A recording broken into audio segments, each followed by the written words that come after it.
de hoje, já que hoje tem interdição na pneumologia, né? Começou ontem de manhã, foi? Não, tiveram de manhã e tarde, não. Certo. Então a gente vai falar de infecções respiratórias.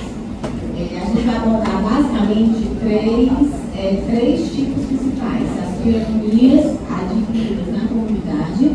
Vamos falar um pouco, uma pincelada sobre abscesso pulmonar e sobre bronquiectasias. Então, qualquer dúvida, vocês podem também perguntar.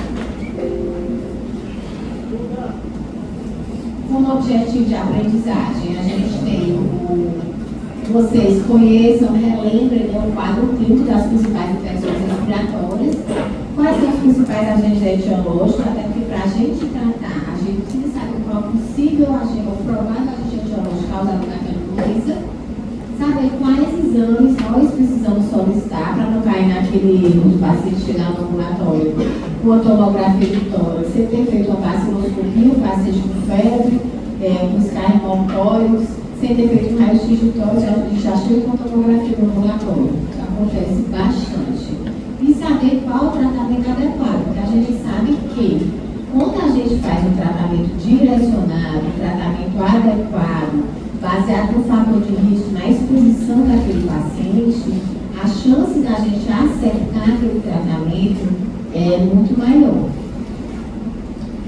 Então, o que é uma pneumonia? Uma pneumonia é um processo inflamatório que ocorre no pulmão, secundário à ação de bactéria, de vírus, de fungos, de parasitas de uma maneira geral. Qual o agente mais comum causador de pneumonia na comunidade? É o pneumococo, o estreptococcus pneumoniae. O que a gente chama de pneumonia na comunidade? Aquela pneumonia que acomete o paciente na comunidade, fora do ambiente hospitalar, ou que se manifesta quando ele se internou, mas até nas primeiras 48 horas de internamento. Porque depois disso já é considerado uma pneumonia hospitalar, e a gente já vai pensar em outras bactérias, outros genes, já vai pensar em outro tratamento. Só lembrando para vocês que no dia 12 de novembro a gente comemora o Dia Mundial da Pneumonia. Na verdade, é um dia de conscientização sobre essa doença. Então, a gente procura falar mais sobre ela e conscientizar a população. Esse aqui foi um dado que eu tirei, acho que foi ontem, do DataSUS, da Sociedade Diferente de vocês. Foi um levantamento entre 2013 e 2022 sobre a mortalidade, internação e mortalidade por pneumonia no Brasil. Para vocês terem uma noção, nesses 10 anos ocorreram cerca de 12 milhões de internações por pneumonia no Brasil, com 760 mil óbitos. Aqui no Nordeste, ocorreram 3 milhões de internação por 168 mil óbitos. Se a gente pensar que é uma doença que, se diagnosticada precocemente, se tratada precocemente, a gente pode reduzir essa mortalidade dela, então a gente precisa ficar mais atento a isso.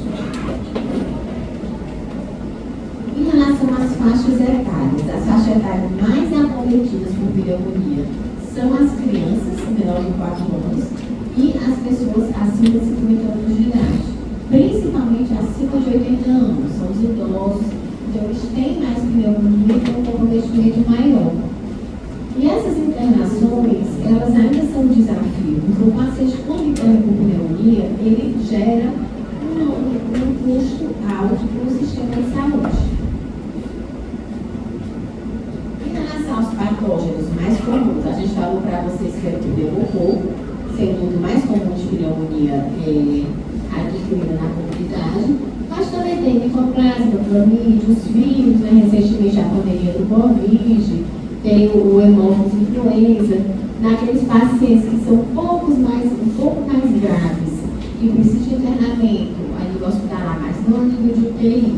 A gente percebe que, além desses, tem a legionela, os mais graves internados em UTI, aí já entra estafilococcus aureus. Então, é muito importante que a gente avalie o grau, se tiver mostrado que decorrer da aula, o grau de comprometimento do paciente, para eu saber se o paciente não tem que tratar em casa, é sobre o seu paciente grave, comorbidade que vão precisar internar e muitas vezes, ou algumas vezes internar até UTI. O diagnóstico de pneumonia, o que é que eu preciso? Eu preciso que o paciente tenha sintomas da doença, mas que ele tenha um raio-x alterado. Se for um paciente que tenha um raio-x já alterado por uma cicatriz, por uma sequela de alguma coisa, tem que ter surgido de pneumonia, por exemplo, se agora de tuberculose, tem que ter um infiltrado novo. Então, o paciente pode se apresentar aqui tosse, dispneia, dor torácica, uma expectoração. No exame físico, ele pode apresentar ronco, sibilo, crepitação. Pode apresentar sintomas sistêmicos como febre, mialgia, cefaleia, confusão mental. Mas é importante para o diagnóstico que a gente veja uma opacidade nova no raio-x de tórax. Lembrando que a alteração radiológica ela é importante, ela vai me dizer se é uma pneumonia multilobar, que é uma pneumonia mais grave, vai me mostrar o grau de comprometimento, vai me ajudar a diagnosticar se é pneumonia ou não, mas ela não vai me dizer o agente etiológico. Antigamente dizia, é uma opacidade padrão intersticial, a pneumonia por ativo. É alveolar, uma pneumonia por pneumococco. Não existe isso, isso aí caiu. Então a gente não utiliza mais o raio-x para definir agente etiológico. Então, assim, principal exame, raio-x de tórax, que a gente falou. O que a gente precisa saber no raio-x de tórax? Qual a incidência que eu vou pedir raio-x de tórax para o paciente, pessoal? PA e perfil, sempre, sempre. A gente pede sempre PA e perfil, o paciente chega para a gente só com PA. Então, eu tenho que pedir PA e perfil. E outra coisa, preciso repetir um raio-x de tórax do meu paciente para checar se ele melhorou da pneumonia? Preciso? Não. Só em alguns casos. Lembrando que a resolução é lenta. A resolução primeiro é clínica. Se eu fiz, o meu paciente ficou bem, tratou, diminuiu aquela ronca que ele tinha, crepitação, o paciente está bem, está curado. Quando é que a resolução é mais lenta? Naqueles pacientes idosos, imunossuprimidos, alcoolistas, então pneumonia mais grave, pode passar até 6 semanas para que a gente consiga perceber uma melhora radiológica. Então, não tem necessidade. Quando é que eu preciso repetir o raio-x de tórax no meu paciente? Cerca de 6 semanas depois. Se for um grande tabagista, porque ele pode ter uma pneumonia e uma neoplasia, e aquele infiltrado, aquela opacidade mascarou, não consegui ter certeza. Se for um paciente que persiste com sintomas, ou persiste com a alteração do exame físico, aí eu vou repetir o raio-x e vou avaliar se vai ser necessário até fazer algum exame de imagem mais completo para avaliar melhor. Isso aqui é um raio-x de tórax e PA e perfil. O que a gente percebe? Uma opacidade aqui, ó, no terço inferior do hemitórax esquerdo. Essa opacidade, ela borra a silhueta cardíaca ou eu consigo separar direitinho que é o coração dessa opacidade aqui de quadro alveolar? Borra, eu não consigo separar. Como ela borra, provavelmente essa opacidade ela é anterior. Quando eu vejo aqui, ó, a opacidade está aqui, a nível de lobo médio. Ok? Essa outra, que o paciente com pneumonia, a opacidade também de padrão alveolar, talvez em padrão bicho, alveolar intersticial, também no terço inferior do hemitórax direito. Ela borra a silhueta cardíaca ou consigo separar bem o que é o coração da opacidade? Consigo separar. Então, provavelmente, ela é posterior, ela é de base. Aqui, ó, o perfil. Então a gente também com raio-x de tórax consegue ver qual é a localização daquela pneumonia do meu paciente. O que é um padrão alveolar? Consolidação de padrão alveolar é um padrão tipo algodonoso em que a gente consegue visualizar uns brônquios com ar, é o que a gente chama de broncograma aéreo. Então, esse é o padrão alveolar. Aqui, ó, se vocês prestarem atenção, aqui parece até estar falando um criolito, já fazendo uma abscessa, alguma coisa, mas se vocês olharem, tem umas zonas mais escuras aqui dentro, da consolidação. Então, esse é o brônquio com ar. Que a gente consegue ver melhor o broncograma aéreo, aqui, a consolidação, e vocês estão vendo essas zonas mais escuras aqui. Então, essa imagem é a imagem de broncograma aéreo, que a gente observa, e em alguns padrões radiológicos de paciente com pneumonia. E se o meu paciente faz um raio-x, eu tenho outros exames de imagem. Que outros exames de imagem eu posso fazer para me ajudar? Se eu estou com dúvida, porque aquele paciente era grande tabagite, ele pode ter uma neoplasia também. Que exame vocês se lembram? A gente pode fazer?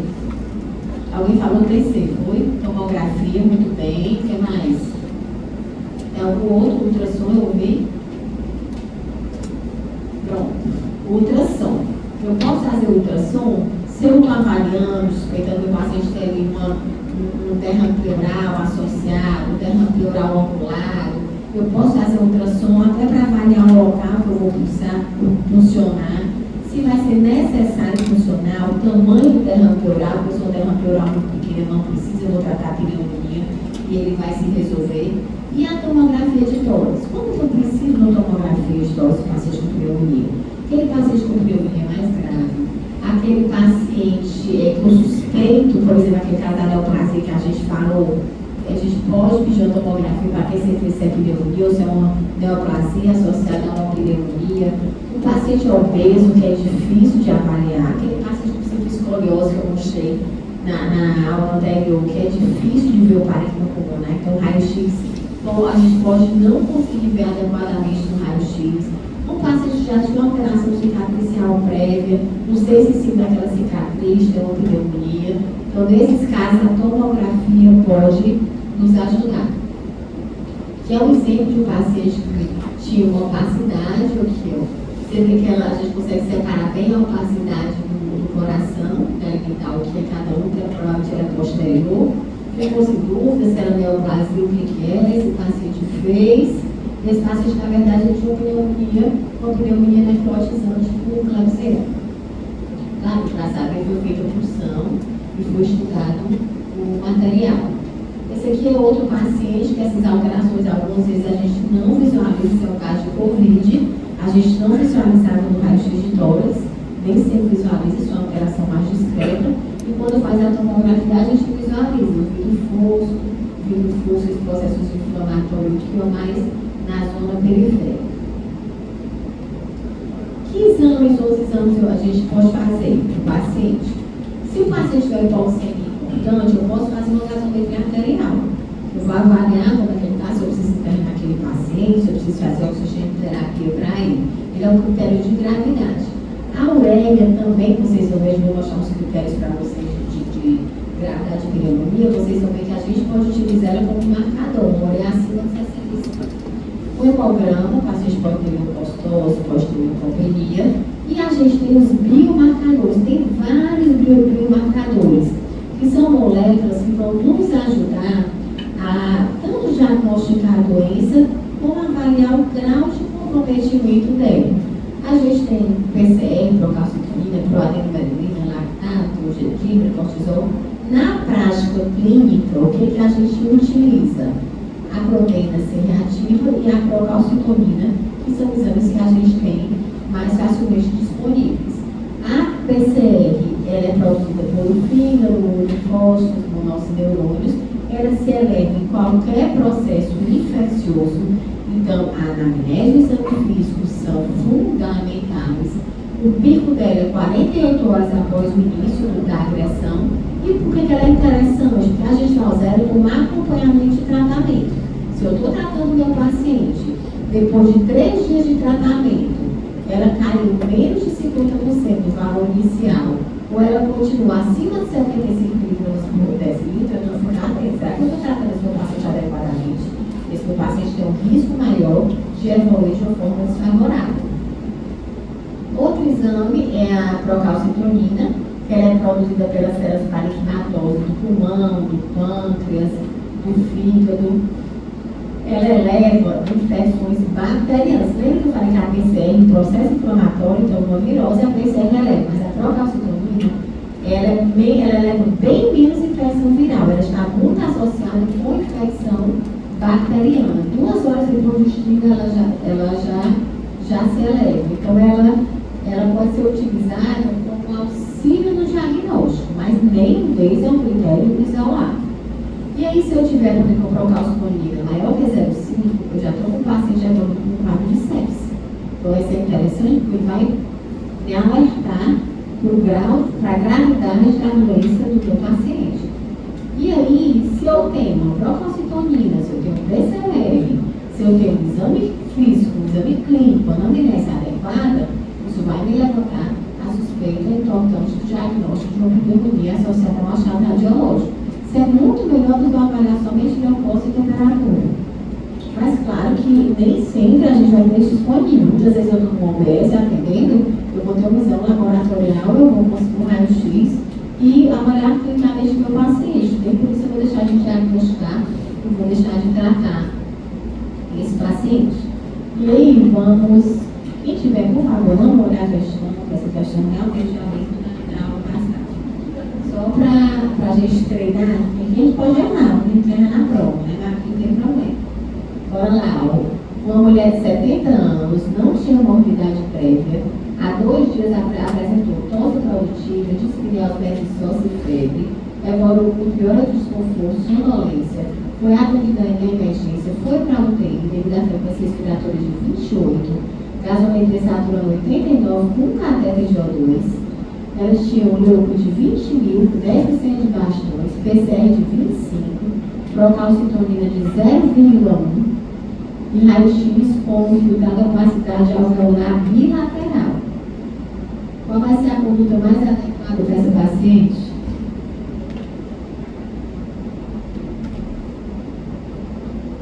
Entre essas aí, porque tem muitas outras coisas, né?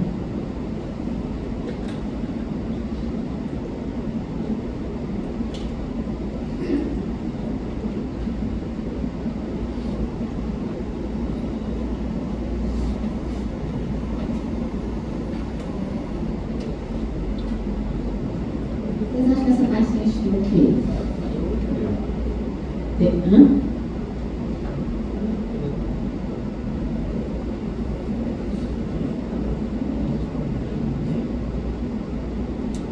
Você acredita que os gays ou mais?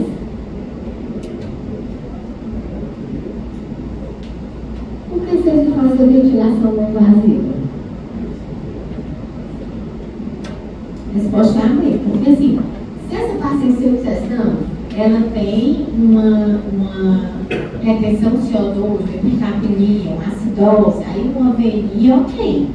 Mas assim, o que ele está dizendo apenas que ela está saturando 89 com cateter. Eu posso tirar esse cateter dela, colocar uma máscara de Venturi, eu não sei quanto, se ela até não pode estar com meio litro, eu posso colocar de repente 1 litro, 2 litros de O2, você está entendendo? Então assim, a VNI não tem nada que me diga que ela precisa de VNI, mas eu sei que ela precisa de antibiótico.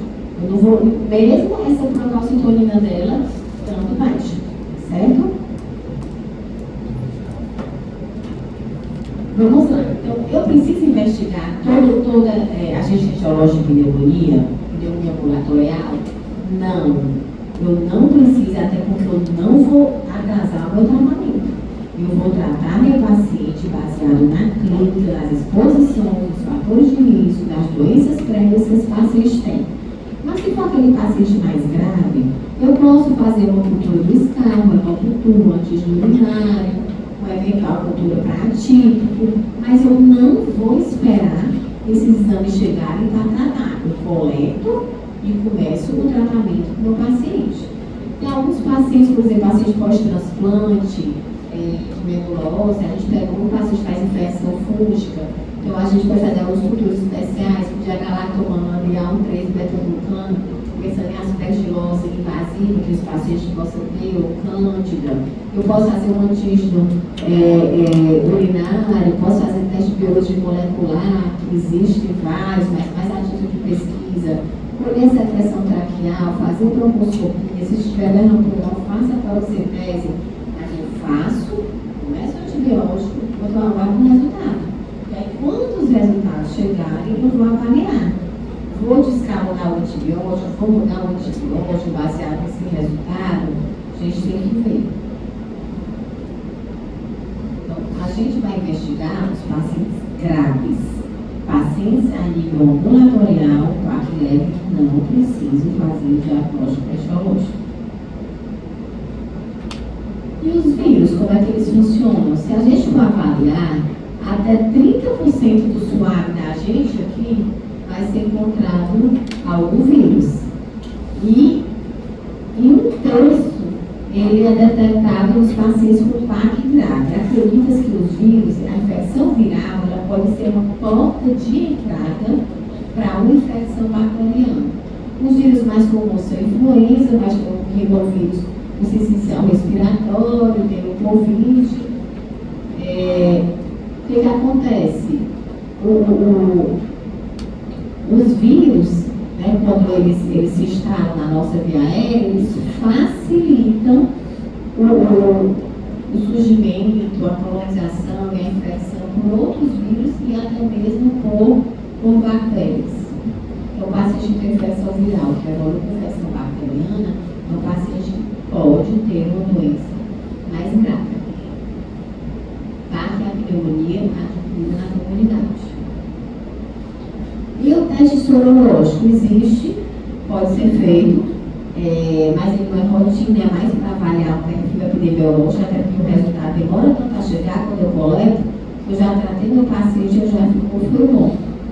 O antígeno urinário também é um kitzinho que parece aquele de glicosímetro, que a gente pega a urina do paciente e coloca um reagente. Ele pode ser feito para pneumococo e para legionela. A gente fez uma respiratória messejana, mas a gente tinha esse kit porque a gente estava participando de uma pesquisa no Instituto Multicentro. Pode ser feita a PCR também para legionela, clamídia e micoplasma. E esses outros são os testes biológicos, esse maltitrófico, que ele vai tentar identificar os patógenos de forma mais rápida, é um teste rápido, mas também a gente não tem disponível. Tem o multiplex NX-TAG, que podem ser feitos também para detectar vírus e bactérias. E tem os testes rápidos, que a gente faz o Gene Expert para tuberculose. Esse aí a gente já consegue fazer para algumas viroses respiratórias, o PCR para Covid. Então, assim, existe um arsenal de exames que podem ser utilizados, mas na nossa prática clínica a gente não dispõe de todos esses exames para utilizar, para fazer, para ajudar na identificação da infecção do nosso paciente. Então, muitas vezes, se eu suspeito de infecção viral associada a uma bacteriana, recentemente a gente estava na respiratória, um paciente jovem, grave, terminou, e aí ele começou o Tamiflu, e começou também o antibiótico. A gente não sabia o que ele tinha. O paciente muito grave e não podia esperar, então foi coletado todo o material dele para a cultura, começamos tudo, terminou que o painel viral dele chegou todo negativo e a gente suspendeu o Tamiflu dele. Então você está muito E aí a gente pode lançar mão, pode utilizar alguns índices, chamados índices de gravidade, que eles vão nos ajudar a definir se o paciente vai precisar de antibióticos, se eu vou precisar internar o meu paciente. Os principais são o POST, ou PSI, o CLB 1665, o IDSA, que é da Sociedade Americana de Infecto, associada à PS 2007, tem o SmartCop e tem o Escape. A gente vai falar um pouquinho de cada um deles. Ele é interessante porque ele vai nos ajudar tanto a escolher o antibiótico como o local de tratar. Mas lembrando sempre que eles vão nos auxiliar. A decisão é uma decisão médica. Somos nós médicos que vamos decidir. E aí o POST é o índice que ele pontua a idade do paciente masculino, é igual a idade feminina, a idade menos 10. Se mora em abrigo, mais 10 pontos, ela vai pontuando a charge de laboratório. Então, sódio, glicose, hematócrito, PO2, se tem derrame pleural, cada um tem uma pontuação. As doenças existentes, doenças neoplásicas, cerebrovasculares, cardíacas também, cada um tem uma pontuação. E os achados do exame físico. Se dá uma frequência respiratória mais alta, uma frequência cardíaca mais alta, se dá uma hipotermia com febre, e aí ao final, não sei se ninguém vai decorar, se você for aplicar, você vai ter uma tabelinha para ver isso. E aí ao final você soma. Se o seu paciente tiver um somatório acima de 70, é um paciente que tem um risco maior de mortalidade. Quanto maior o somatório, bem maior o risco, e aí já se sugere você internar esse paciente para fazer o tratamento dele a nível hospitalar. Mas reforçando que a decisão de internação, gente, é decisão médica.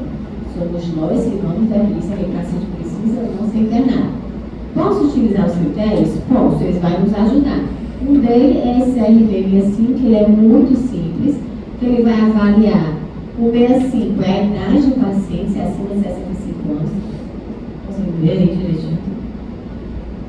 O C seria a confusão mental, a frequência respiratória seria o R e a pressão do paciente seria o B. E aí, eu penso, a frequência respiratória é maior ou igual a 30 e a pressão sistólica maior que 90 e a diastólica menor que 60. E aí, se o paciente tiver um ou dois dele, desde que esse um não seja somente a idade, acima de 65 anos, você já vai considerar tratar esse paciente internado, porque a risco de mortalidade é maior. Se tiver 3 ou 4, aí nem pensar, deve internar mesmo. E qual a diferença do CURB para o CRB65? É que o CURB, ele usa a ureia. Então você tem que ter um exame laboratorial, uma ureia maior que 50. E aí o que ele sugere? Se tiver 2, já considerar internamento, e maior ou igual a 3, considerar inclusive internar em UTI. Mas eu não vou avaliar só isso, eu vou avaliar, às vezes meu paciente nem preencheu esse critério, mas o meu paciente tem o diabetes descompensado, o EC descompensado, chegou com cetoacidose diabética, ou chegou hipoxêmico, ou tem um raio-x que está todo branco, quadro de SARA, eu vou internar esse paciente. Eu vou avaliar também os fatores individuais do paciente. É aquele paciente que não tem um apoio familiar, não tem como fazer a medicação em casa, é um paciente que tem um distúrbio neurológico, sei que ele não vai conseguir fazer a medicação oral, ou vou ter que passar uma sonda, vou ter que fazer a medicação endovenosa. Então a gente tem que fazer uma avaliação completa do paciente. Os critérios que tem, o da Sociedade de FET e da TS, de 2007, em que ele divide critérios maiores e critérios menores. Os critérios maiores é ventilação mecânica e choque precisando de droga vasoativa. Os menores avaliam frequência respiratória, pressão, infiltrado, se tem confusão mental, aí ureia, leucócitos, plaquetas, hipotermia e hipotensão do sangue difuso. E aí pontua, se tiver 4 desses critérios menores ou um critério maior, sugere-se a admissão desse paciente no UTI. Também isso aqui você vai ter, né, isso anotadinho, se você quiser utilizar esse critério para avaliar. O que a gente precisa saber, que é fácil de saber, é o CRB e o CURB. Isso aí, inclusive, nas provas de residência, sempre são perguntados para vocês. O SCAPE também de critério maior e menor, onde nos maiores é o pH e a pressão, menores semelhantes ao da sociedade de inferto, também pontua esses dados. Se for maior ou igual a 10, o paciente tem um risco de ventilação mecânica e droga vasoativa. Esse paciente vai ter que ser internado. E o SmartScope, ele é bem semelhante também, ele pontua a pressão infiltrada, albumina, frequência cardíaca, condução, saturação, pH. Se o paciente tiver uma pontuação maior ou igual a 3, é um paciente com risco maior de ventilação, droga vasoativa, esse paciente tem que ser internado, e muitas vezes até internado em UTI. Ok? Vamos a essa outra questão da FAMAEC de 2020. Um paciente de 75 anos, masculino, vigilante, não tabagista, diabético, sem tratamento, há 6 dias com tosse, expectoração amarelada e febre referida, há um dia de espiléia, procurou atendimento médico e mal-estar geral, consciente, ansioso, taquineiro, de 35, taquicardia de 120, hipotensão, 80 de 50, auscultorácia com socos, temos de direito, o soro básico. Na avaliação inicial, paciente com comunidade, são alterações importantes para o adequado direcionamento do tratamento. Antibiótico, local de tratamento a ser verificado. Então, precisa avaliar, não vamos dar os itens. O CURB e o CRB.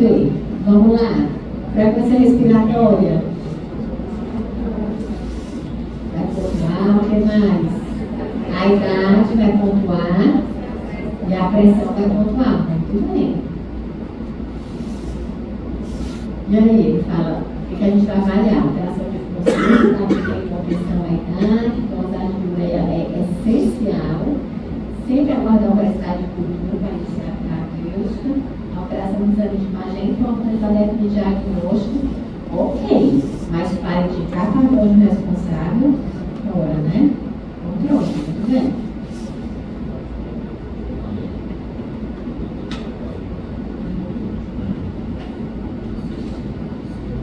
E vamos lá, então o antibiótico, se fala aqui de tratamento, é importante que eu faça o antibiótico, que ofereça uma cobertura para o patógeno responsável.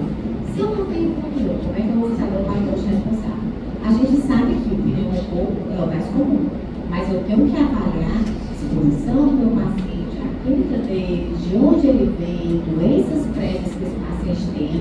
Porque se um paciente com doença estrutural pulmonar, já submetido a vários esquemas antibióticos, provavelmente ele vai ter infecção do pneumococo, vai ter prostático, vai ter uma pseudomonas, então quando faz um antibiótico, uma cobertura maior. Então a gente precisa ver sempre isso. A gente vai fazer a dose correta, tem que iniciar precocemente, eu não vou aguardar exame para começar o antibiótico. E a duração do tratamento? A maioria dos tratamentos, 5 e 10 dias. Não mais que isso, com exceção das infecções graves, da abscesso, pseudomonas, que a gente vai fazer um tratamento com mais tempo. Quanto mais tempo a gente trata o paciente, sem necessidade, a gente vai favorecer o surgimento de bactérias resistentes. E aí, em outro momento, eu vou ter que fazer um antibiótico espectro muito maior, porque o paciente não vai mais responder ao antibiótico que seria indicado para ele. Vamos lá, outra questão. Mulher de 40 anos, com atendimento ambulatório, com quadro de respiratório agudo, tosse, descarga pulmonante, febre torácica. Durante a anamnese, decorou esses sintomas de internações, exame foi orientado a cianótica, 38 graus de temperatura, cardíaco de 100, respiratório de 21, ausculta corroídos, tantos quais em braço direita, hemograma 15.000, leucócito, teste de bastões, raio-x hipertransparência, no tecido inferior do pulmão direito. Avaliação dos bioquímicos são operações, dentro dos conjuntos citados abaixo, um deles registro de provável diagnóstico, agente etiológico, tratamento empírico recomendado. E aí?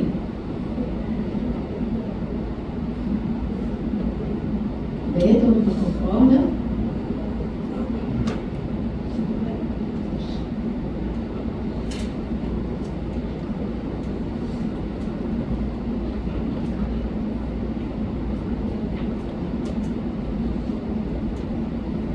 Então, falando sobre tratamento, isso aqui é da diretriz da Sociedade Brasileira de Pneumologia, certo? Você vai encontrar vários diretrizes de sugestão de tratamento. Mas o que a gente recomenda? Se eu estou tratando um paciente com pneumonia da comunidade, sem comorbidade, cujo principal agente provavelmente é o pneumococo, eu posso fazer uma amoxicilina, posso fazer uma amoxicilina clavulonar e posso fazer um macrolídeo, ou uma azitromicina ou claritromicina. Vocês estão vendo aqui que o tempo sugerido é 7 dias, azitromicina 3 a 5 dias, quem faz mais que 5 dias de azitromicina nos pacientes. Se eu já estou com um paciente com comorbidade, um pneumopata, um paciente com doença renal, diabetes, vasculemia, que usou antibiótico recentemente, aí eu já devo fazer o beta-lactâmico, como por exemplo a amoxicilina clavulonar associada a um macrolídeo, ou uma quinolona, mox ou levofloxacina. Lembrando que se o paciente for DPOC, a gente prefere associar a azitromicina no lugar da claritromicina. Alguém sabe por quê? A azitromicina, ela pega melhor o gram negativo e ela pega melhor hemófilos do que a claritromicina e a eritromicina. E o hemófilos, ele é uma bactéria que infecta bastante os pacientes com DPOC. Se for paciente que internou, que não tem fator de risco, lembrando que ali antes, pessoal, a gente estava falando de tratamento ambulatorial, tá? Agora eu estou falando naquela pneumonia que já internou, aquele pato que já internou, mas ele não tem um doença estrutural pulmonar, ele não vem de casa de repouso, ele não mora em uma instituição, não tem história de diálise, nem de antibiótico recente, não tem fator de risco para estafilococos resistentes nem pseudomonas, eu posso fazer uma ceftacina ou um subacan associada a azitroclarina. Ou posso fazer a mesma coisa associada ou uma moxiflavonato. Ou leve moxiflavonato. Você vê que é bem parecido com aquele tratamento ambulatorial que a gente mostrou há pouco. A diferença é que esse paciente chegou mais grave, foi um paciente que tinha critérios para internamento.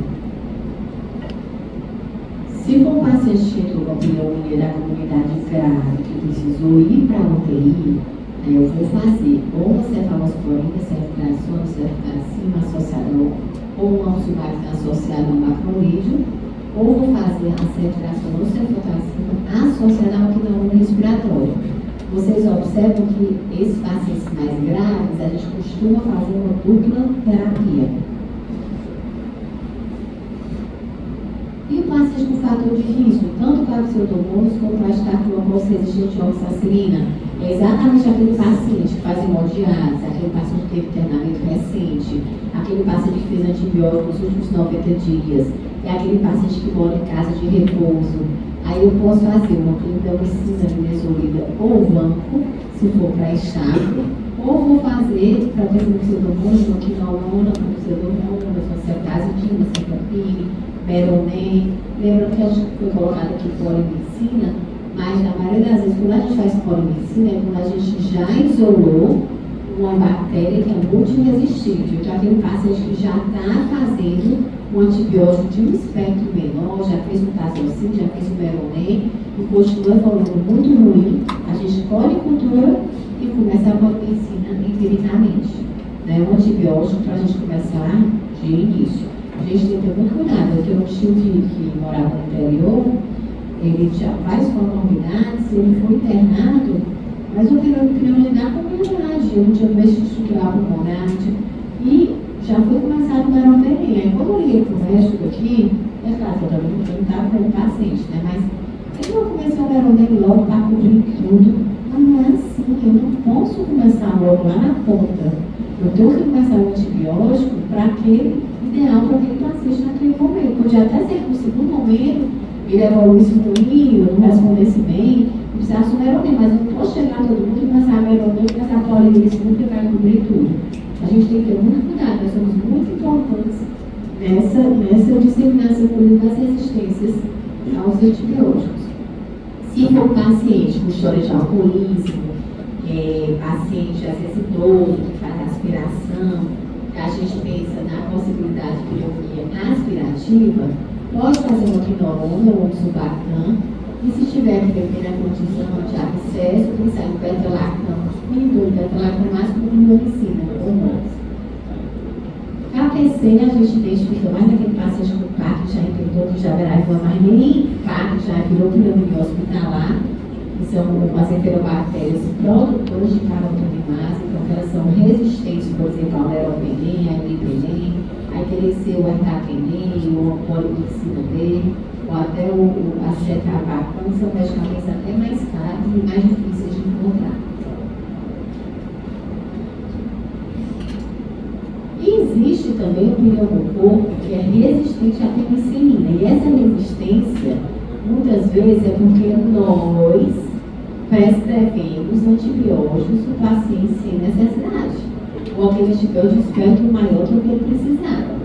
E aí a gente pode fazer uma moxicilina, uma dose maior, uma moxicilina com clavulanato, uma cefalosporina associada a macrolídeo, uma cefalosporina já de uma geração maior, terceira ou quarta geração, e vai depender muito da clínica do paciente. Gente, isso aqui é sugestão, não existe uma receita de bolo.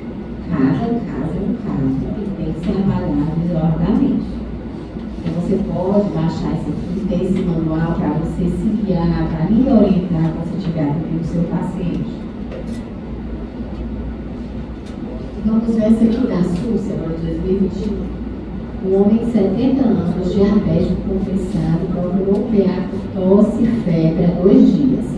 Consciente orientado, crepitações na base esquerda da ausculta, frequência respiratória de 22, carga de 8,5, saturando 94 na mente, pressão 3/8, PCR de 9,41. Qual vai ser a melhor conduta para os pacientes?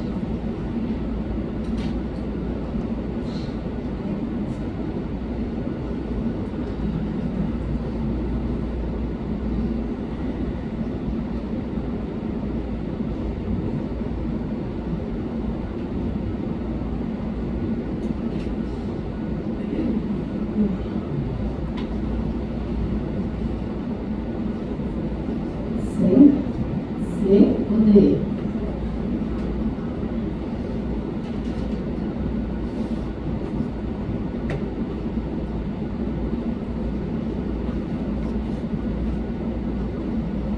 O paciente, gente, ele é diabético e ele é hipertenso, porque ele tem comorbidades, tá certo?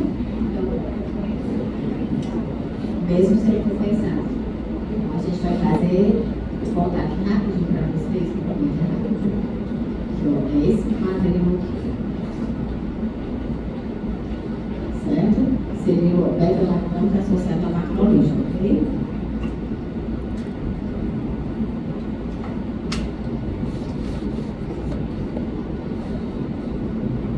Em relação à duração do tratamento, como eu falei para vocês, não estabelecida, a gente vai fazer o menor tempo possível, desde que a gente consiga tratar a doença, mas claro que a gente vai ter que avaliar a gravidade. 5 a 7 dias parecem ser suficientes, nas infecções mais graves 7 a 10 dias, infecção por pseudomonas, abscesso pulmonar, a gente vai usar mais tempo. Lembrando que ela deve ser eficaz para reduzir mortalidade, diminuir as complicações e evitar a recorrência da doença, mas eu não preciso eu trato esse paciente por 10 dias, eu tratar por 21 dias, a gente vai acompanhando e vai ver na vida do nosso paciente. Corticóide, que é um questionamento. Mais recentemente surgiram algumas meta-análises, alguns trabalhos, mostrando que o paciente, mesmo no ambulatorial, com uma pneumonia mais grave, respondia ao uso de corticóide por um período curto, em torno de 5 dias, dose mais ou menos 40 a 50 miligramas. Mas isso ainda precisa de estudo, é um estudo inicial, estudos que comprovem se há o benefício em redução de mortalidade desses pacientes. E seria o paciente com pneumonia mais grave. O que a gente tem é que paciente com choque refratário, a recitação volêmica e vasopressor, a esse paciente sim responde, a gente vai estudar a hidrocortisona para eles. Mas esse outro perfil de paciente ainda são estudos iniciais que precisam ser vistos com mais cautela. E a vacinação? A vacinação anti-influenza para os adultos acima de 60 anos, sempre. Os que têm enfermidades crônicas devem tomar, independente da idade, né? Cardiovascular, renal, os nossos pneumopáticos, a gente sempre encaminha, imunossuprimido, gestante, destinado de idoso, profissional de saúde, nós todos precisamos tomar vacina anti-influenza anual, até porque modificam as cepas, né? Então a gente tem que tomar. Quem é que não deve ser vacinado? Pessoas que têm alergia ao ovo de galinha, porque é um vírus inativado e ele é cultivado no ovo, então não pode. E pessoas que tiveram Guillain-Barré após a vacinação, ou menor de 6 meses de idade. Já a vacinação pneumocócica, os pacientes acima de 60 anos, as pessoas acima de 60 anos devem tomar. Entre 2 e 59 anos, quem deve tomar? Pacientes com doenças crônicas, doenças cardíacas, pulmonares, cirrose, imunossuprimidos, tabagistas com asma, DPOC a gente sempre orienta, residência em casos de repouso. Qual é o esquema que é orientado? Agora a gente já tem a 15, né? Mas a nível de público, pelos consensos ainda orientam, seria a 13, que é a conjugada, e aí ela tem um efeito imunogênico mais prolongado. Depois de um ano, o paciente, 6 meses a um ano, faz a primeira dose da 23, que é da cápsula polisacarídea, e depois de 5 anos faz um reforço da 23. O que a gente tem na vida real do nosso paciente público? 23. Então, o meu paciente que eu acompanho nos ambulatórios, igual ele está fazendo a 23, eu sei do HGE, que a gente encaminha eles faz a primeira dose, com 5 anos ele repete. Se por acaso eles fizerem as 2 doses antes dos 60 anos, quando ele completar 60 anos, ele tem que fazer uma quinta dose, ou uma quinta, uma terceira dose. Eu falo da 23, tá?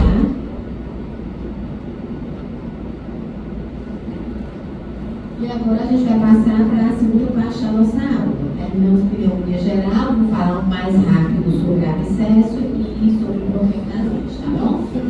Vamos lá, essa questão. Um paciente de 65 anos chegou no hospital com febre, prostração e dispneia, dentro de mau estado de conservação e emagrecimento, hemograma com anemia, leucocitose, raio-x de tórax para teve escavação com nível líquido, segmento superior do lobo inferior direito. Vocês acham que eu tenho o quê?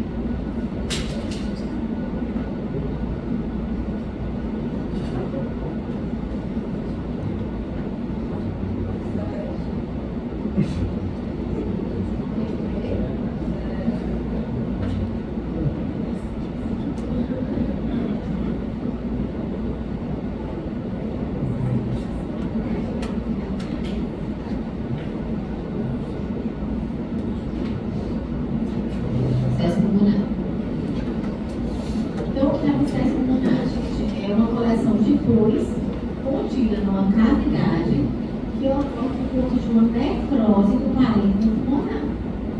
Ela pode ser causada por um processo infeccioso, muitas vezes bacteriano. Acomete mais pessoas entre a quarta e a sexta década de vida. Normalmente eles são únicos.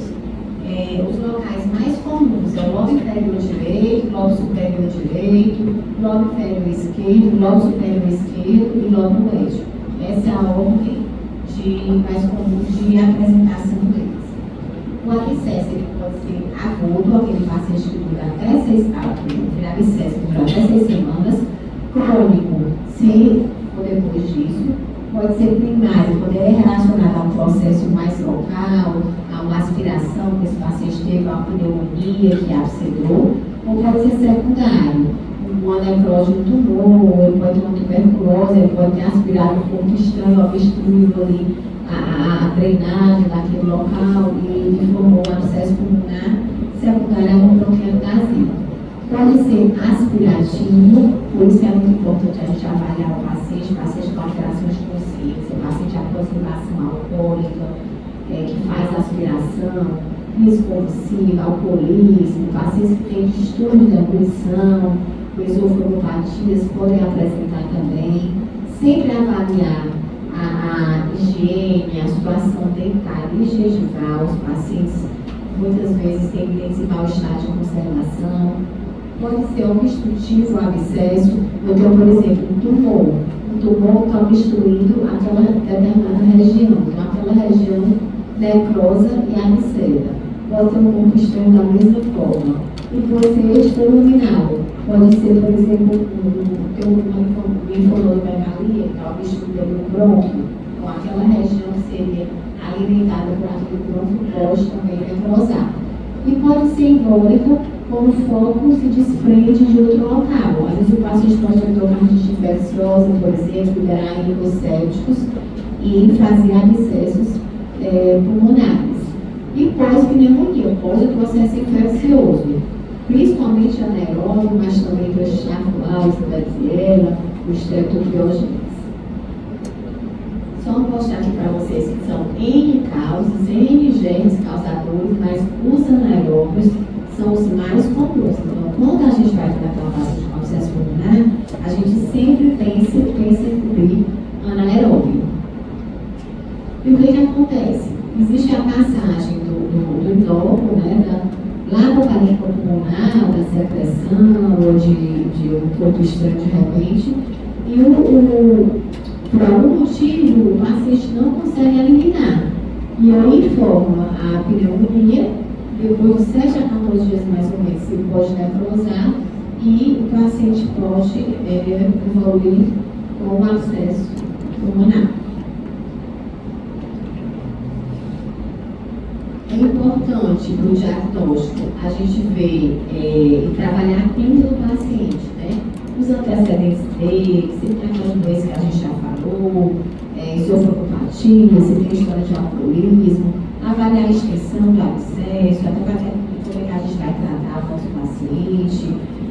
Os sintomas são bem indolentes, eles vão surgindo lentamente, já que o paciente tem uma tosse produtiva, a secreção normalmente é pública desses pacientes que têm abscesso pulmonar. Eles podem ter vômito, neuroprolite, dermatite. Se for um abscesso crônico, o paciente pode ter também gatilhamento digital, febre, sintomas de infecções de uma maneira geral. No exame físico, eu tenho que ficar atento à cavidade oral dele, avaliar a questão do higiene perioral, avaliar se o paciente tem história de disfagia, para estar fazendo microaspiração, se tem alguma doença neurológica. Durante o exame físico do paciente com abscesso, ele pode ter nascenças naquela região, diminuição do volume e até um sopro cavitar, aquele abscesso bem grande mesmo que cavitou, a gente pode assustar aquele sopro. E o que a gente vai ver no raio-x de tórax? É uma imagem semelhante a essa que eu mostrei para que vocês estão vendo aqui no desenho. Na verdade, o que chama a atenção é o ângulo que é formado, que é um paciente com abscesso. O ângulo que ele forma entre o abscesso e o parênquima pulmonar é um ângulo agudo. Você vê que ele é dentro do parênquima, porque esse ângulozinho é um ângulo agudo. Então, eu sei que essa imagem é pulmonar e não é pleural. Se ela viesse da pleura, era um ângulo obtuso. Ela vinha da pleura e entrava aqui dentro. Outra coisa que me chama a atenção que não é pleural, que é parênquimatosa, no perfil. Se fosse na pleura, como a pleura envolve todo o pulmão, ela iria de ponta a ponta. Aqui a gente vê que ela é localizada exatamente onde tem a cavidade. Então, isso aí me sugere que é um abscesso pulmonar, que é uma lesão parenquimatosa, dentro do parênquima pulmonar. A tomografia também vai lhe ajudar a mostrar. A gente vê a cavidade, ou a parede mais espessa, mais grossa. O ângulo formado também é um ângulo agudo. Então, isso vai nos ajudar a diferenciar se a lesão é parenquimatosa ou é uma lesão pleural. E o ultrassom de tórax, quando é que eu posso pedir ou devo pedir? Aquele paciente que está evoluindo derrame pleural mais doloroso, que pode ser necessário abordar aquele derrame. Então, o ultrassom vai nos ajudar também em relação a isso. Broncoscopia, qual o benefício? Se o paciente tem lesão, se o paciente tem lesão endobronco, um corpo estranho, às vezes o paciente que fez aspiração, retirar a secreção, coletar material, ou aquele paciente que não está tendo boa evolução. Não necessariamente eu preciso pedir. Se eu diagnostico meu paciente com abscesso pulmonar, comecei o antibiótico, comecei a fisioterapia e está evoluindo bem, não necessariamente eu preciso pedir a broncoscopia desse paciente, vai depender muito da evolução dele. Exames laboratoriais, a gente pede um exame geral, pede hemograma, vai pedir uma cultura daquela secreção. Se for necessário, dependendo da evolução, eu posso fazer uma punção transtorácica e tirar material ali de dentro daquela cavidade, do abscesso, broncoscopia, como a gente já falou, e estudo clínico pleural se o paciente tiver um derrame pleural importante. Lembrando que, para diagnóstico diferencial, a gente tem que pensar assim: o paciente pode ter uma tuberculose, pode ter uma lesão, ficou com a cavidade ali, ela pode parecer com abscesso, a gente tem que ficar atento a isso. Daí a importância da anamnese detalhada do nosso paciente. Ele pode ter uma neoplasia pulmonar cavitária, pode ser uma infecção fúngica, pode ser um cisto, pode ser um abscesso subfrênico que se estendeu lá para o pulmão, ou pode ser um infarto pulmonar cavitário, que vai no momento do processo infeccioso eu vou ter que tratar, mas eu tenho que tratar também a causa do infarto pulmonar, por exemplo. E como é que eu vou tratar? Suporte, garantir uma alimentação, uma dieta adequada, antibiótico terapia.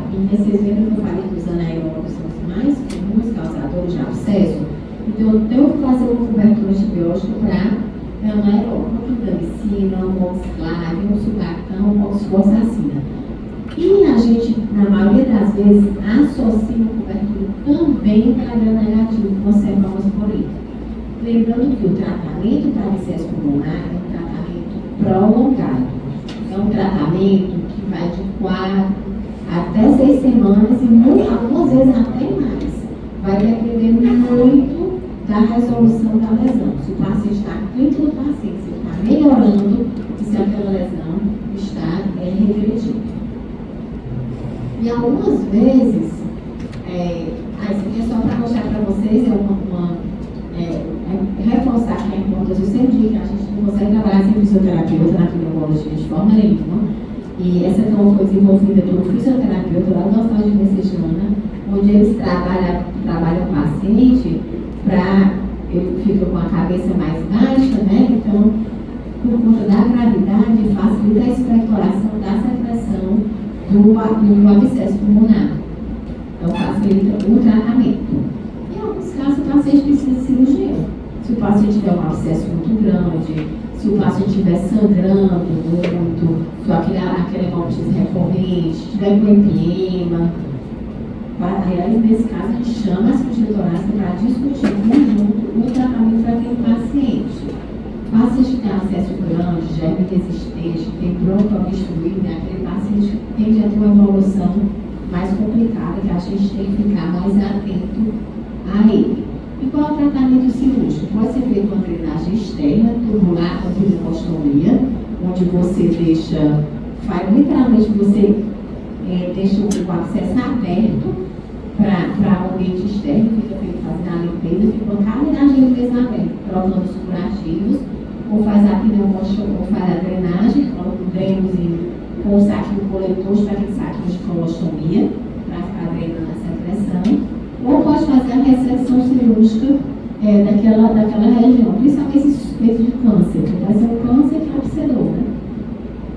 A gente espera que depois da cirurgia o paciente tenha uma melhora clínica importante, precoce. Se não tiver, a gente tem que ver o que está acontecendo, o que foi errado com aquele paciente. O raio-x demora a melhorar, são 2 a 5 meses, mesmo depois de cirurgia. É uma doença assim, de uma melhora bem lenta. E aí, vamos para essa outra questão. Você já está passando a parte final, tá? Parte 3. Um homem de 27 anos, com antecedentes de ativismo crônico, não tabagista, internado na enfermaria há 6 dias, tosse há 4 semanas, febre, expectoração amarelada, em grande quantidade há 2 semanas, radiografia de tórax da admissão, está aí abaixo, vocês estão vendo.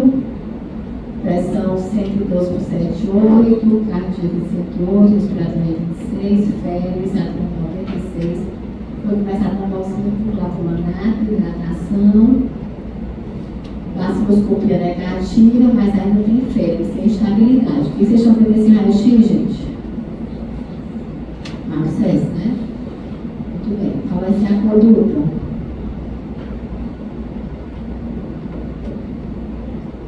Ele diz que ele está usando o antibiótico há quanto tempo, gente? Boxlave, hidratação. 3 está negativo, mas ele tem alguns episódios, mas não tem estabilidade.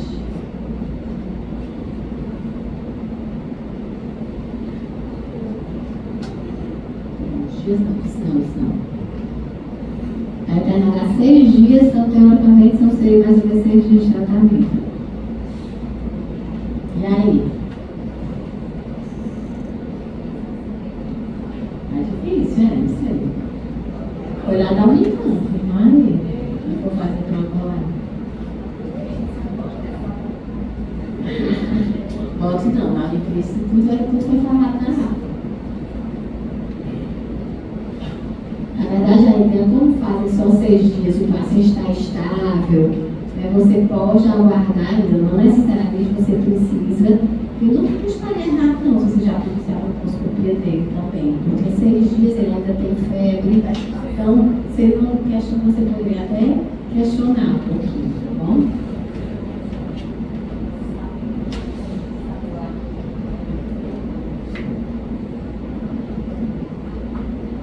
Ele perguntou se não tem abscesso, a gente precisa buscar o agente etiológico. Não. Você vai tratar aquilo que eu falei, pensando em cobrir anaeróbio e gram-negativo. Claro, se o seu paciente não está evoluindo bem, aí você vai fazer aquela punção transtorácica para pegar o material, uma colposcopia, tá bom? Professora, eles costumam cobrar muito essa terapia etiológica em prova, né? principalmente falando de pneumonia e algumas vezes podemos associar esse sistema do abscesso. Já disseram para nós que o microorganismo associado ao abscesso, da pneumonia, seria pneumococo por números absolutos. Mas o estatuários é o que tem maior potencial de dar isso isoladamente. Afinal de contas, qual é o consenso para a gente poder chegar num orientado? Isso é o que cai certo, inclusive teste progresso. Se for um paciente que veio da comunidade sem comorbidade, sem dúvida nenhuma, o pneumococo. Então, o pneumococo, ele também, não é porque o paciente evoluiu grave, o abscesso, que a infecção tem que ser uma pneumococo. Então, sem dúvida. Quando é que a gente pensa em estágio, quando é que a gente pensa em pseudomonas, quando o paciente já tem outras comorbidades. Agora, por exemplo, se você tem um paciente, agora é da história, um paciente morador de casa de repouso, que teve internamento recente, tá certo? Que usou antibiótico recente, que faz hemodiálise, que está naquele processo de cuidar de feridas, às vezes o idoso faz aquelas úlceras sacrais, tudo. Aí nesse você já vai pensar no estado, já vai pensar no que vai depender muito da clínica mesmo, do paciente, ok?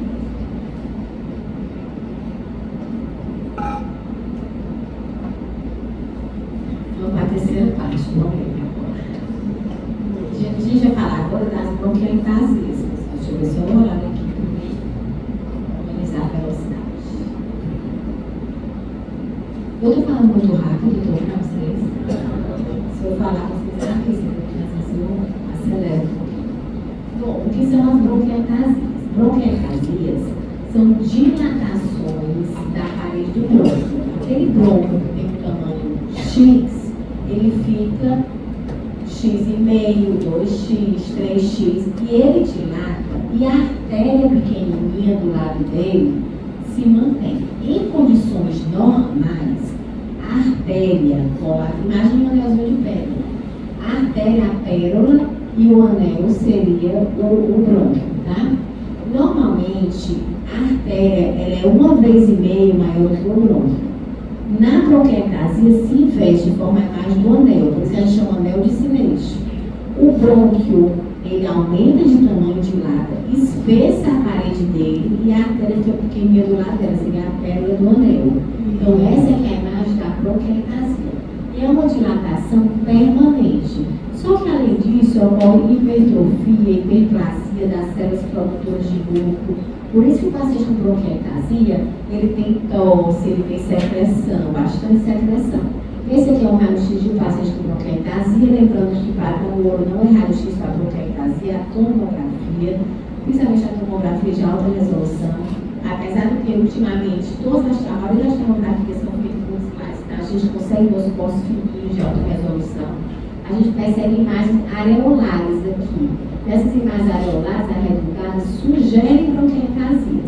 Mas na tomografia é que eu consigo visualizar. Se vocês olharem, essa aqui não é a imagem tipo do anel de Sinete.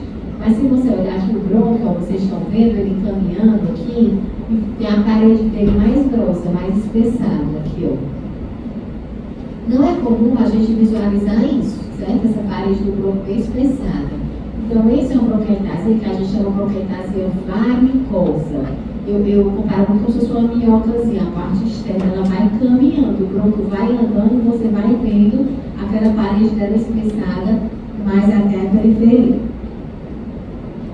E qual é a teoria do círculo vicioso da bronquiectasia? O paciente, por algum problema, algum defeito ciliar, alguma deficiência do mecanismo de defesa, quando ele é infectado, ele não consegue eliminar aquele patógeno. E ele fica fazendo infecção. Ele infecta, inflama, lesa o tecido. Infecta, inflama, lesa o tecido. E esse processo se repetindo várias vezes, termina causando dano pulmonar progressivo e o dano pulmonar permanente, que seriam as bronquiectasias. A bronquiectasia pode ser cilíndrica, que é essa arredondadazinha. Pode ser cística, que parece um cistos grandes, vou mostrar em tomografias para vocês. E varicosas, essas que a gente vê, ó, no caminho, ainda até a periferia do pulmão. Então, são as 3 morfologias de bronquiectasias. Vamos lá, pessoal. Os pacientes com bronquiectasias difusas, nós podemos afirmar que eu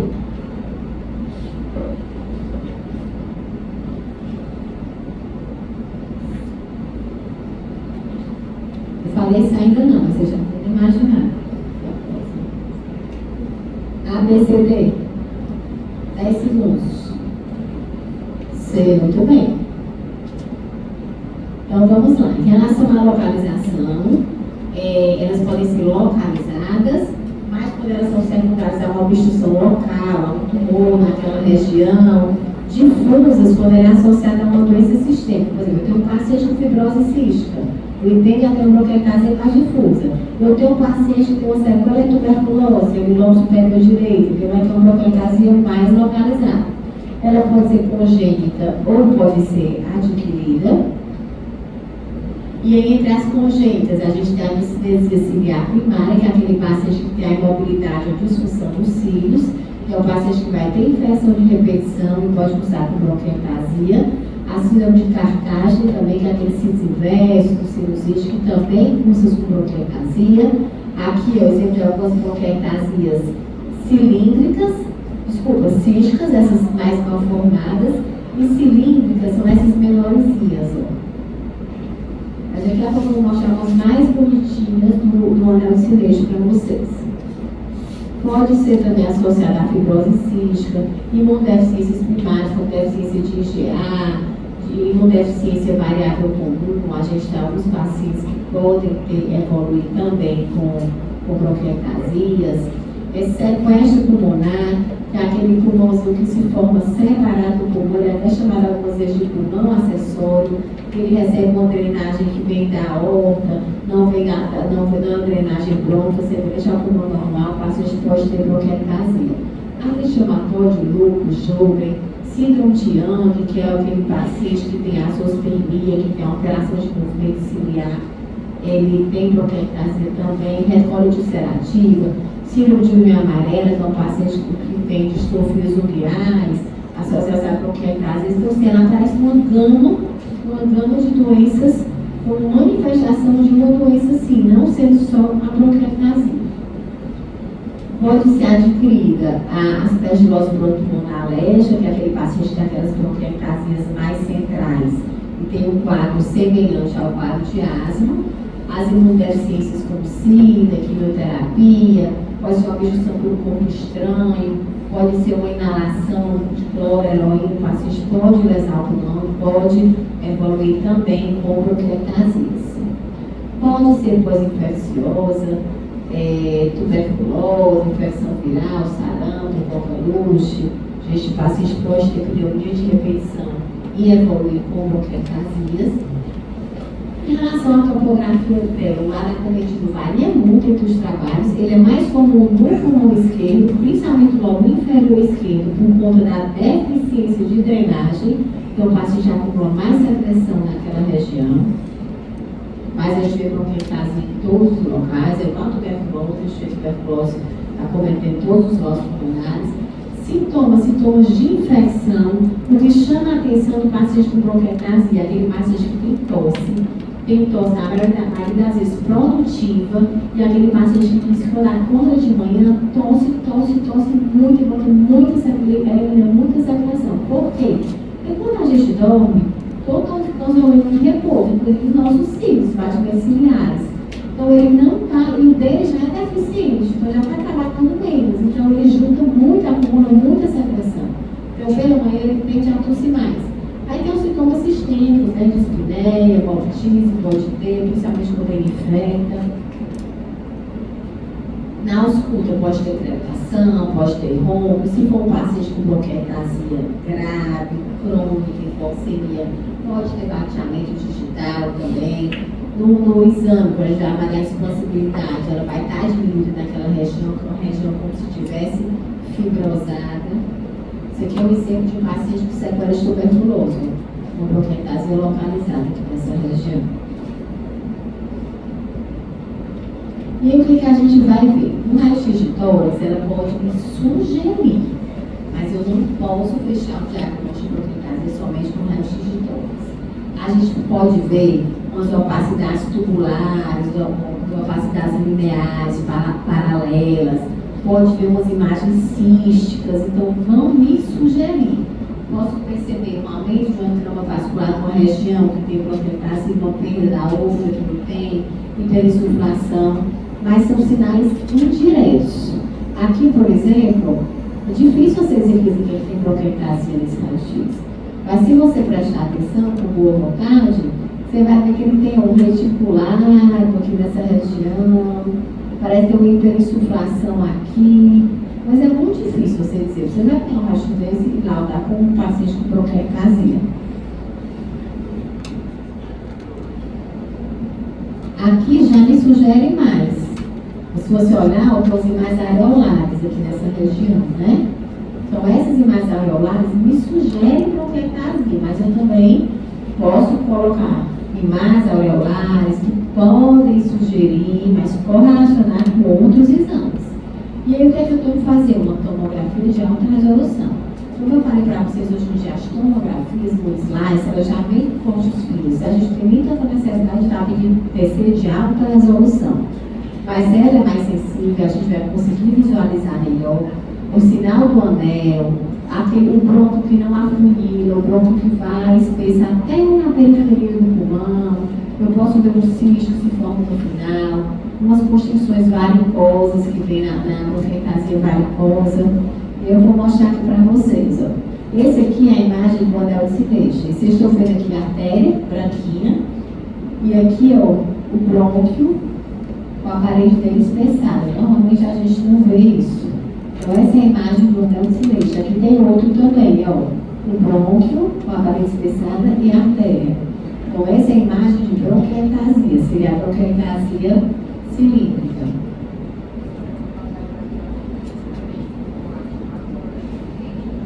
Não, porque o paciente pode ter uma bronquiectasia varicosa, pode ter uma bronquiectasia cilíndrica, tá bom? Aliás, cística, como aqui, por exemplo, ó. Isso aqui é uma bronquiectasia cística. Os feios císticos formando, perde até a conformação, a gente não sabe onde é que tem o braço direito. Então esse paciente também tem bronquiectasia. E às vezes ele tem duas coisas, já que ele tem bronquiectasia cística e tem bronquiectasia cilíndrica. Tá bom? Aqui é mais bronquiectasia, aqui também tem as duas, ó, císticas, mas tem algumas cilíndricas. Mas ele pode ter só um tipo ou outro, não necessariamente ele vai ter as duas, não. E aqui é a bronquiectasia varicosa. Ó, se você olhar, o brônquio vem até praticamente a periferia e você vê essa parede dele mais espessada. E ele faz assim algumas constrições. Isso não é normal, isso é uma bronquiectasia varicosa. Antigamente se fazia uma tomografia, uma broncografia. Olha, gente, que loucura. Injetava contraste na árvore do paciente. Já pensou que já formado, já tem qualquer caso doente. Injetar contraste na árvore bronco que fazia os raios-x. Aí aqui, ó, bronquiectasias varicosas, ó.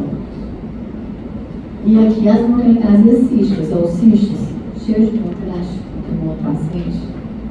Então, você vai buscar, mas a gente, graças a Deus, não precisa mais fazer esse exame. Eu posso fazer uma broncooscopia se o paciente tiver tendo infecção de repetição, se eu precisar coletar material para visualizar melhor a árvore bronca dele.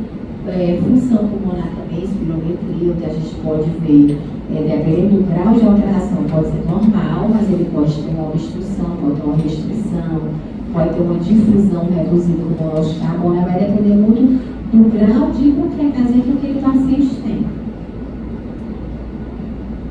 Em relação aos exames, quando eu estou investigando, chegou um paciente para mim que tem bronquiectasia, eu peço um hemograma, eu vou ter um exame de escarro, uma baciloscopia, peço uma cultura para micobactéria e peço pesquisa de cultura para fungos. É tipo um screening para eu avaliar a etiologia daquela broncoscopia, ou daquela bronquiectasia.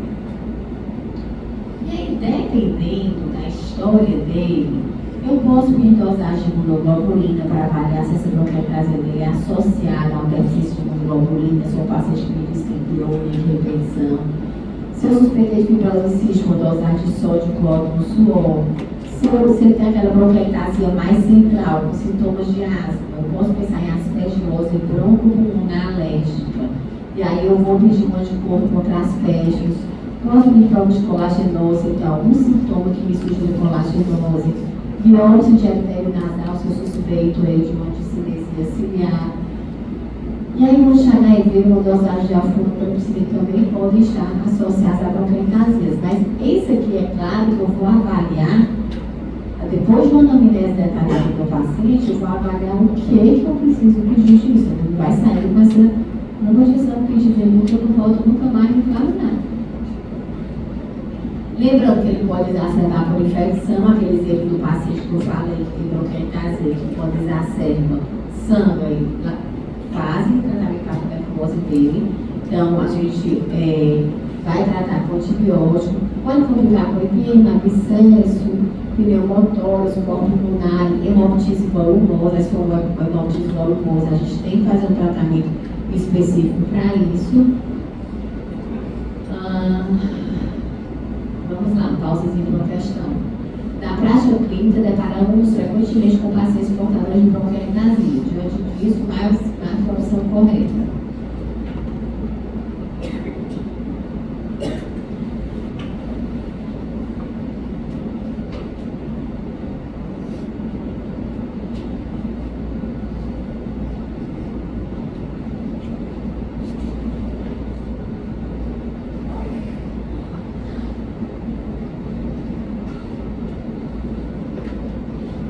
Essa questão pode ser questionada.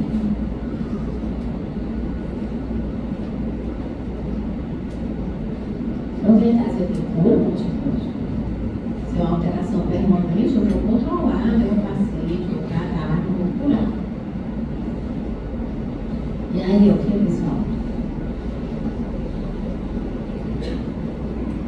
A resposta é a D, mas a gente viu ele está faltando, né? Porque se eu não fase inicial, faltou pedir um pouco, a gente tem que cobrir, né? Ele colocou sua emoção todo mundo. Essa questão está bem completa. Mas é essa a resposta.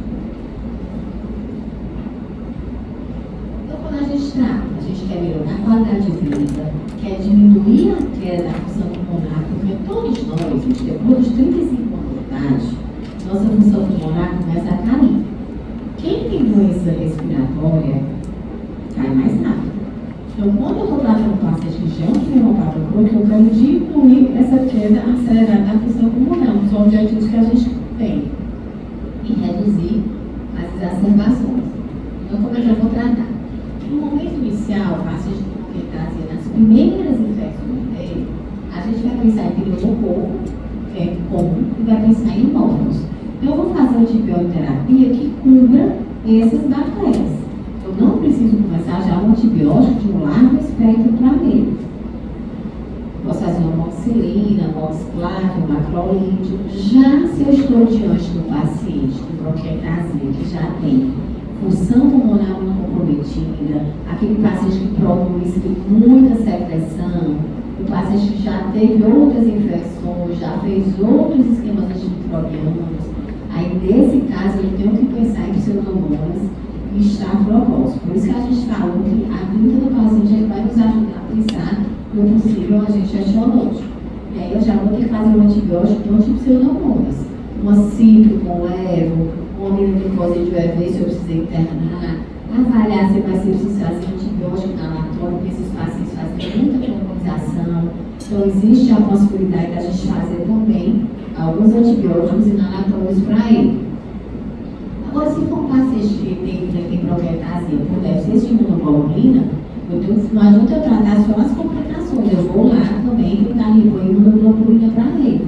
Se eu tenho um paciente que tem uma aspergilose broncopulmonar alérgica, eu vou tratar ele com corticoide para ele melhorar os sintomas.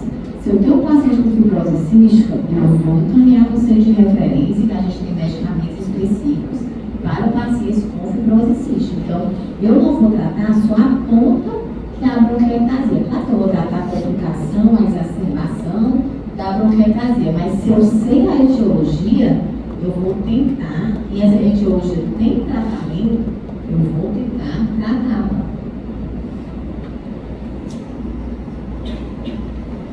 Existe o tratamento tratamento supressivo. O que pode ser feito? Aquele paciente que tem infecção de repetição, a gente pode fazer o tratamento para exatamente diminuir esse círculo vicioso, que seria infecção, inflamação, lesão, aquilo que eu mostrei para vocês lá no início de bronquiectasia.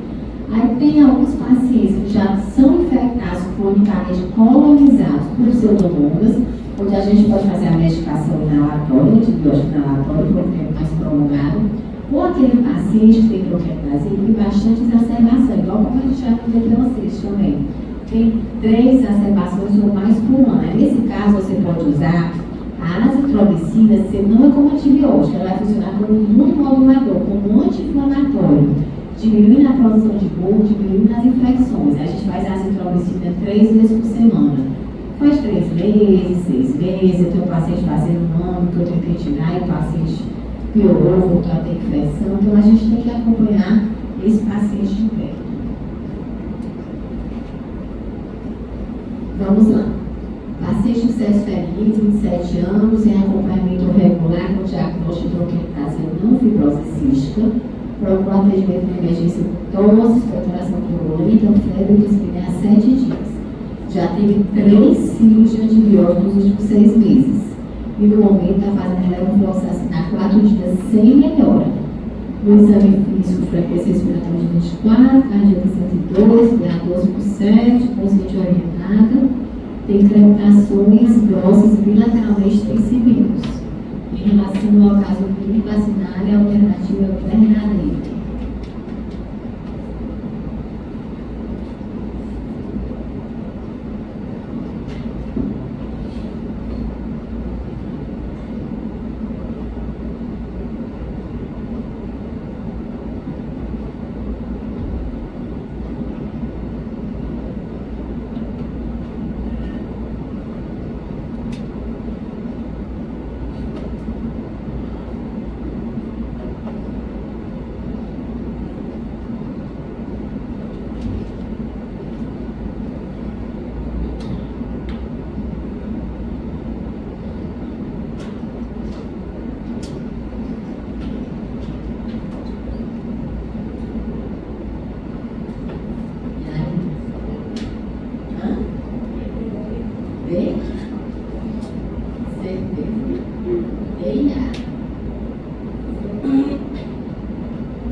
Essa paciente precisa coletar material, né, para a gente avaliar.